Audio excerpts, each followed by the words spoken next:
सभी किसान पशुपालक भाइयों को हमारे यूट्यूब चैनल फार्मिंग टिप्स की तरफ से नमस्कार। किसान भाइयों, आज इस वीडियो में हम बात करेंगे, यदि आपका पशु बार बार गाभिन होता हो या फिर आपको अपने पशु के गर्भपात होने का डर रहता हो या फिर पशु का बार बार गर्भपात होता हो, उसके उपचार के बारे में।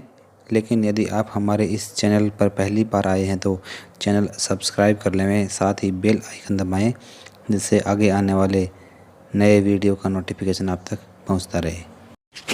किसान भाइयों, इन सभी समस्याओं को दूर करने के लिए आज मैं आपको एक पाउडर के इस्तेमाल करने की सलाह देना चाहूँगा, जिसको अक्सर हम अपने डेयरी फार्म पर इस्तेमाल करते रहते हैं। एनिमैक्स फार्मा का एक पाउडर जस्टाप्रोजन के नाम से आता है। इसको आप किसी भी नज़दीकी मेडिकल स्टोर से ले सकते हैं। यह एक आयुर्वेदिक औषधि है जो 8 प्रकार की जड़ी बूटियों के मिश्रण के रूप में हमें मिलती है। जस्टाप्रोजन 250 ग्राम पैक और 500 ग्राम पैक दोनों पैक में उपलब्ध होता है। इसमें 8 प्रकार की जड़ी बूटियाँ सरुनकटक, सतमूली, कठुमल, सतप्रभा, पुत्रंजीवा, क्लाबोल, कुमुद, कासेरुक आदि पाई जाती हैं, जिनका अलग अलग रोल होता है। जैसे सरुनकटक बच्चेदानी को गर्भ धारण के लिए तैयार करती है। सतमूली बच्चेदानी में होने वाले सभी प्रकार की अनियमितताओं को दूर करती है। कठुमल जनन अंगों में शुक्राणुओं और ओवम अंडाणुओं को जीवित रखने का कार्य करती है। सतपूर्वा गर्भाशय में किसी प्रकार के विकार को नहीं होने देती। पुत्रंजीवा अबॉर्शन से रक्षा करती है, बच्चेदानी में किसी प्रकार की अनियमितता नहीं होने देती। क्लाबोल जड़ी बूटी से अलोइन नाम का ग्लाइकोसाइड निकलता है, जो बच्चेदानी के लिए एक ताकतवर औषधि है, जिसके कारण बच्चेदानी सभी कार्य सुचारू रूप से करती रहती है। कुमुद एम्ब्रियो को बच्चेदानी से चिपकने में मदद करता है। कासेरुक गर्भ धारण करने में मदद करती है। अब अगर बात की जाए हमें किन परिस्थितियों में जस्टाप्रोजन पाउडर का इस्तेमाल अवश्य करना चाहिए, तो प्रोजेस्टेरोन हार्मोन की कमी होने पर, जब पशु शरीर दिखाता हो तब, जब पशु का गर्भपात होने का खतरा हो तब, जब पशु बार बार गर्भित होता हो तब, या गाभिन पशु जेरा डिस्चार्ज दिखाना शुरू कर देता है तो भी उसे जस्टाप्रोजन पाउडर का इस्तेमाल अवश्य करना चाहिए। पशुओं में प्रोजेस्टेरोन हार्मोन की कमी के कारण गर्भपात होने लगता है, जिन्हें गर्भपात से बचाने के लिए हम प्रोजेस्टेरोन हार्मोन का टीका लगवाते हैं। गर्भावस्था के अंतिम दिनों तक प्रोजेस्टेरोन हार्मोन की स्तर को बरकरार रखने के लिए प्रोजेस्टेरोन हार्मोन का टीका लगवाने के बाद पशुओं को जस्टाप्रोजन पाउडर अवश्य खिलाना चाहिए, जिससे कुदरती तौर पर कार्पस ल्यूटियम सीएल व प्लेसेंटा के द्वारा अपने आप प्रोजेस्टेरोन हार्मोन बनाने लग जाता है और पशु का गर्भ सुरक्षित रहने लग जाता है। या गर्भावस्था के दौरान पशु शरीर दिखाने लगता है तो भी जस्टाप्रोजन पाउडर खिलाने पर खूब लाभ मिलता है। पशु का गर्भपात होने का खतरा हो, ये कई बार पशु गर्भावस्था के दौरान जेरा सा डालने लग जाता है, जिसके कारण हमें लगता है कि पशु का गर्भपात होने ही वाला है। अतः जब भी पशु जेरा डालने लगे तो उसे तुरंत जस्टाप्रोजन पाउडर खिलाना चाहिए, जिससे पशु को गर्भपात होने से बचाया जा सके।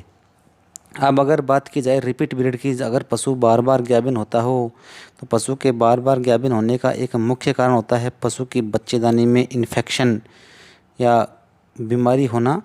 बीमारी या इन्फेक्शन को दूर करने के लिए या तो आप बच्चेदानी की सफाई करवाते हैं या फिर एंटीबायोटिक इंजेक्शन यूज़ करते हैं।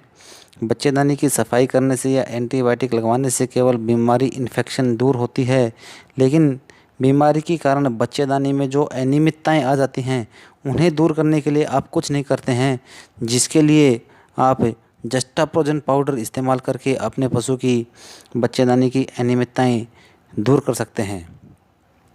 विशेषकर अगर बोलना चाहूँगा भेड़ पालक भाइयों से, भेड़ पालक भाई कृपया ध्यान दें, मई जून में गर्मी के कारण भेड़ों में बहुत ज़्यादा संख्या में गर्भपात होने लग जाता है। अतः अगर आप अपनी सभी गाभिन भेड़ों को अप्रैल माह में जस्टाप्रोजन पाउडर 5 से 10 ग्राम खिलाएंगे तो मई जून में गर्भपात होने की संभावना काफ़ी कम हो जाएगी। इसलिए भेड़ पालक भाइयों से मेरा आग्रह रहेगा कि आप अपनी भेड़ों को गर्भपात होने से बचाने के लिए जस्टाप्रोजन पाउडर का इस्तेमाल अवश्य करना चाहिए। अगर बात की जाए इसकी खुराक की, तो गर्भपात से बचाने के लिए 25 ग्राम रोज़ाना सुबह, 25 ग्राम रोज़ाना शाम को 10 दिनों तक लगातार बड़े पशुओं को, और भेड़ बकरियों के लिए 10 से 15 ग्राम रोज़ाना 10 दिनों तक। यदि पशु बार बार गाभिन होता हो तो प्रत्येक वह बार बार 21वें दिन हीट पर आता है, ऐसे पशुओं को एआई करवाने के तुरंत बाद या क्रॉस करवाने के तुरंत बाद 25 ग्राम प्रतिदिन 20 दिनों तक अवश्य खिलाना चाहिए। 20 दिन इस्तेमाल करने पर पशु रिपीट ब्रीड नहीं होता है, गर्भित ठहर जाता है। किसान भाइयों, यह किसी कंपनी की मार्केटिंग के उद्देश्य से नहीं बनाया गया है, बल्कि यह हमारा स्वयं के डेयरी फार्म पर इस्तेमाल किए गया अनुभव के आधार पर आपको बताया जा रहा है। यदि आपको हमारी यह जानकारी अच्छी लगी हो तो लाइक करें, कमेंट्स करके ज़रूर बताएं और अधिक से अधिक किसान भाइयों के साथ शेयर करें, जिससे अधिक से अधिक किसान पशुपालक भाई लाभान्वित हो सकें। स्वस्थ पशु समृद्ध किसान हम सबका है एक सपना, किसान आत्मनिर्भर बने अपना। मिलते हैं अगले ऐसे ही नए वीडियो में नई जानकारी के साथ, तब तक के लिए नमस्कार।